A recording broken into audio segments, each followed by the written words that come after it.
आज हम जिस मूवी की कहानी सुनेंगे इसका नाम गोस्टेड है।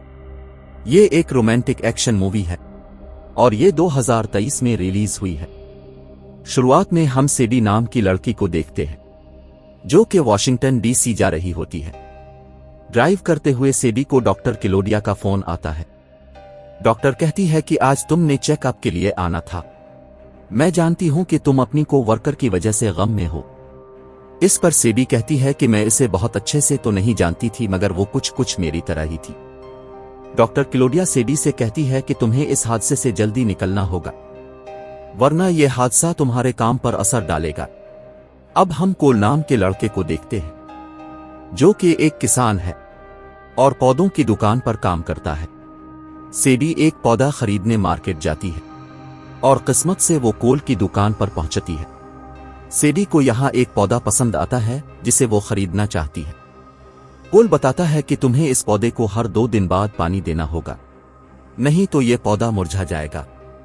इस पर सेडी कहती है कि मुझे तो काम की वजह से महीनों तक घर से बाहर रहना पड़ता है। जिस पर कोल कहता है कि तुम प्लास्टिक का गुलदान ले लो क्योंकि तुम्हारे लिए यहां कोई पौधा नहीं है।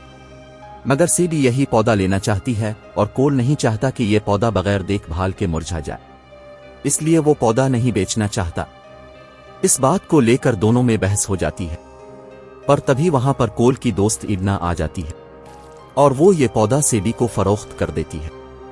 जब सेडी पौधा खरीद कर जा रही होती है तो इडना कोल को कहती है कि मुझे लगा था तुम उसका नंबर लोगे।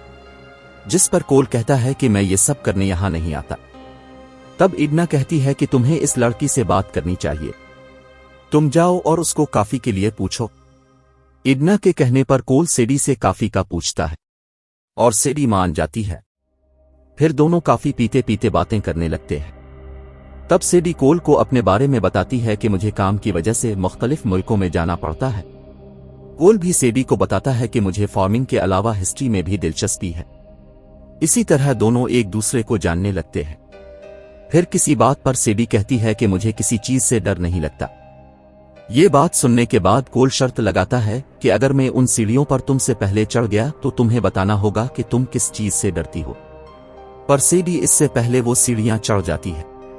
फिर सेडी बताती है कि जब मैं 6 साल की थी तो मैं अपनी माँ के साथ मुल्क छोड़ आई थी। उस वक्त मैं बहुत डरी हुई थी, पर मेरी माँ बहुत हिम्मत वाली थी और मुझे भी अपनी माँ की तरह हिम्मत वाली बनना है।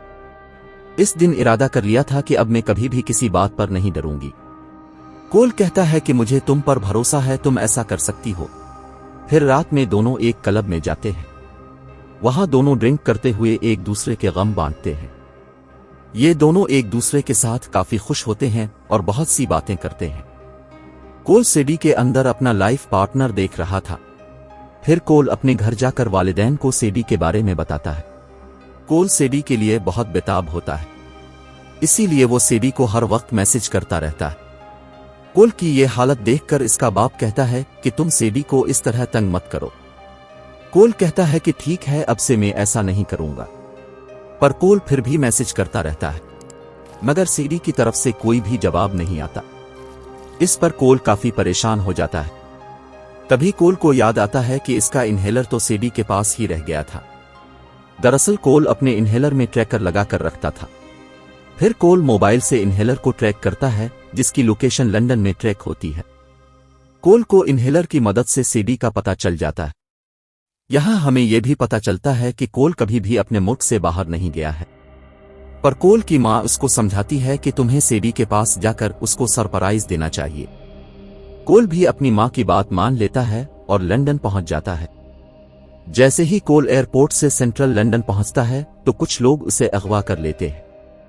कोल को जब होश आता है तो वो देखता है कि एक शख्स उसे टेक्स्टमैन के नाम से पुकार रहा होता है। वो शख्स कहता है कि तुमने तुर्की में हमारा सामान रोका, बर्लिन में हमारे आदमी को मारा और अब ये पासपोर्ट का झंझट। पता नहीं बास हर वक्त तुम्हारी बातें क्यों करता रहता है। कोल उसको यकीन दिलाने की कोशिश करता है कि मैं एक आम सा फार्मर हूं और यहां अपने प्यार के लिए आया हूं। तुम चाहे तो मेरा पासपोर्ट देख लो। मगर वो शख्स उसकी बातों पर यकीन नहीं करता और कोल पर एक जहरीली मक्खी छोड़ने लगता है। तभी सेडी वहां हमला कर देती है और वहां सभी लोगों को मारकर कोल को बचा लेती है। फिर सेडी एक पिस्तौल कोल को भी देती है और कहती है कि मेरे अलावा जो भी नजर आए इसे मार दो। कोल बहुत कंफ्यूज होता है और वो किसी को भी मार नहीं पाता। वो सेडी से पूछता है कि यहाँ क्या हो रहा है और ये कौन लोग हैं। सेडी बताती है कि ये बुरे लोग हैं और उन्होंने ये जाल हमारे लिए बिछाया था, मगर तुम इसमें फंस गए। यहाँ सेडी ये भी बताती है कि वो CIA एजेंट है।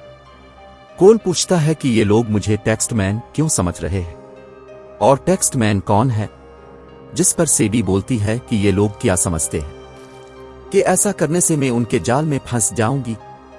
यहां हमें पता चलता है कि सेडी ही टेक्स्टमैन है। एक एक करके सेडी सबको मार देती है। फिर वो दोनों वहां से बाहर निकल आते हैं और कोल देखता है कि वो पाकिस्तान के अंदर खैबर पास के इलाके में है। बाहर भी कुछ लोग उन पर फायरिंग करते हैं और ये दोनों इन लोगों से बचकर भागने लगते हैं। फिर सेडी और कोल एक बस में बैठ जाते हैं और सेडी उसको चलाने लगती है। अब यहां भी एक्शन की भरमार हो जाती है और सेडी बस ड्राइव करते सबको मार रही होती है।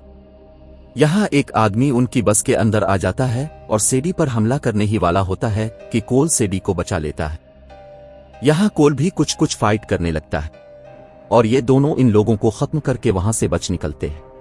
इसके बाद कोल सेडी को कहता है कि तुमने मुझसे झूठ बोला। इस बात पर सेडी कहती है कि मैं झूठी नहीं हूं, मैंने तुमको वो सब बातें भी बताई हैं जो मैंने आज तक किसी को नहीं बताई। कोल कहता है कि जो तुमने मुझे अपने काम के बारे में बताया था क्या वो सब सच था, जिस पर सेडी कहती है कि हाँ, मैंने अपने काम के बारे में मुकम्मल सच तुमको नहीं बताया। कोल कहता है कि मैं बहुत बड़ा बेवकूफ था जो मैंने तुम पर यकीन कर लिया। कोल कहता है कि फिर तो तुम्हारी को वर्कर वाली कहानी भी झूठी होगी। सेडी कहती है कि को वर्कर को मैंने ही मारा था क्योंकि वो हमारे दुश्मनों के साथ डील कर रही थी। कोल अपने घर वापस जाना चाहता है मगर सेडी उसको जाने नहीं देती क्योंकि अंडरवर्ल्ड के लोग कोल को टेक्स्टमैन समझते हैं। सेडी कहती है कि अब तुम्हें मेरे साथ रहना होगा। यहां हम कहानी के विलन को देखते हैं जो कि कोल के सर पर $10 लाख का इनाम रख देता है। फिर वो दोनों पाकिस्तान के शहर मिंगोरा जाते हैं जहां वो मार्को नामी आदमी के पास जाते हैं। मार्को बताता है कि तुमने गार में जिनको मारा है वो लीविक के लोग थे। लीविक पहले फ्रांस की खुफिया एजेंसी के लिए काम करता था और अब उसने ऐशटैग चराया है। ऐशटैग एक बायोकेमिकल हथियार होता है। सेडी कहती है कि मुझे लीविक को पकड़ने के लिए तुम्हारी मदद की जरूरत है कि तभी एक आदमी मार्को को गोली मार देता है। वो इन दोनों को पकड़कर लीविक के पास ले जाने लगता है। तभी कोई दूसरा आदमी इस पहले वाले को मार देता है और उनको अपने साथ ले जाने के लिए कार में बिठाता है। कार में तीसरा शख्स इस दूसरे वाले को मार देता है और सेडी और कोल को अपने साथ ले जाने लगता है। तभी पहले वाला आदमी इस तीसरे को गाड़ी से उड़ा देता है। ये सब इनाम के चक्कर में कोल को टेक्स्टमैन समझकर पकड़ रहे होते हैं। सेडी उसको मार देती है और ये दोनों उसकी गाड़ी लेकर निकल जाते हैं। सेडी को फिक्र होती है कि पास कोड लीविक को ना पता चल पाए। दरअसल ऐशटैग को एक अटैची में रखा गया था जो पास कोड से ओपन होता है। सेडी बताती है कि उसकी को वर्कर को वो पास कोड पता चल गया था और वो पास कोड लीविक को बताने वाली थी कि इससे पहले सेडी ने उसे मार दिया। फिर बातों ही बातों में सेडी कोल के सर में पिस्तौल मारकर उसे बेहोश कर देती है और कोल को बांधकर लीविक के हवाले कर देती है। लीविक कोल को देखकर बोलता है कि टेक्स्टमैन, मैं तुम्हारे जज्बात समझ सकता हूं क्योंकि मैं भी एक वक्त में CIA का बहुत वफादार था और काम निकल जाने पर CIA अपने लोगों को इसी तरह बेआसरा छोड़ देती है।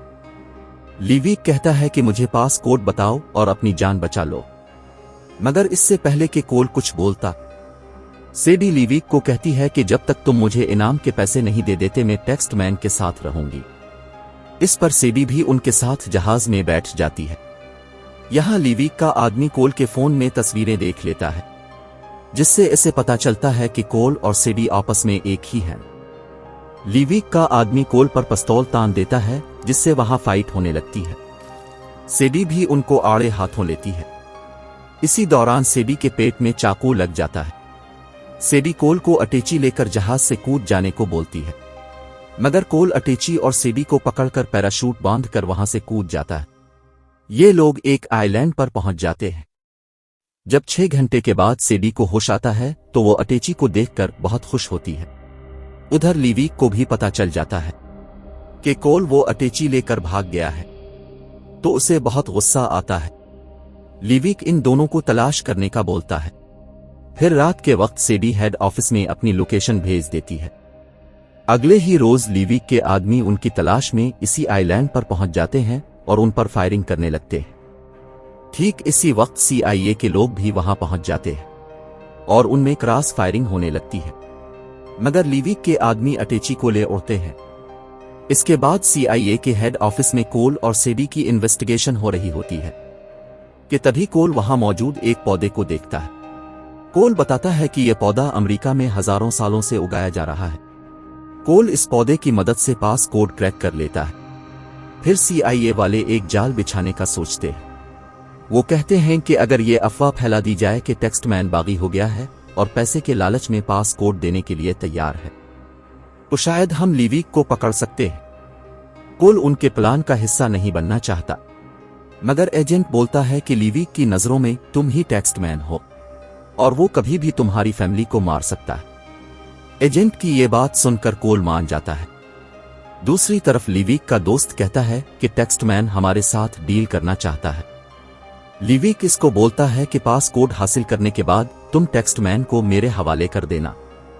फिर हम देखते हैं कि कोल मीटिंग की जगह जा रहा होता है और वो बाहर मौजूद CIA के साथ भी राब्ते में होता है। ये एक बहुत आलीशान रेस्टोरेंट होता है। फिर लीवीक भी वहां पहुंच जाता है और उसके लोग CIA वालों को मार देते हैं। कोल उस पर घबरा जाता है, मगर उसको यकीन होता है कि सेडी उसकी मदद करने जरूर आएगी। फिर लीवीक और उसका दोस्त कोल के पास पहुंच जाते हैं और डील करने लगते हैं। कोल डील की रकम बढ़ा देता है और उनको बातों में उलझाने लगता है। तभी वहां सेडी भी आ जाती है और बताती है कि मैं ही टेक्स्टमैन हूं। फिर सेडी पास कोड लगाकर अटैची खोल देती है और लीवीक का दोस्त सेडी के बताए हुए बैंक अकाउंट में पैसे भेज देता है। इसके बाद लीवीक सेडी को मारना चाहता है और तभी सेडी बताती है कि इसने लीवीक को मारने पर इनाम रख दिया है। तभी वहां मौजूद सभी बोगी मैन लीवीक पर पिस्तौलें तान देते हैं। फिर वहां जंग शुरू हो जाती है और हर तरफ गोलियां चलने लगती हैं। हम यहां सेडी का भरपूर एक्शन देखते हैं।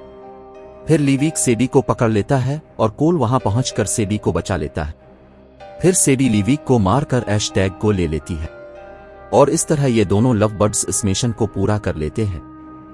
कहानी के आखिर में हम देखते हैं कि सेडी कोल की फैमिली के साथ खाना खा रही होती है और सब साथ में गप्पे लगा रहे होते हैं।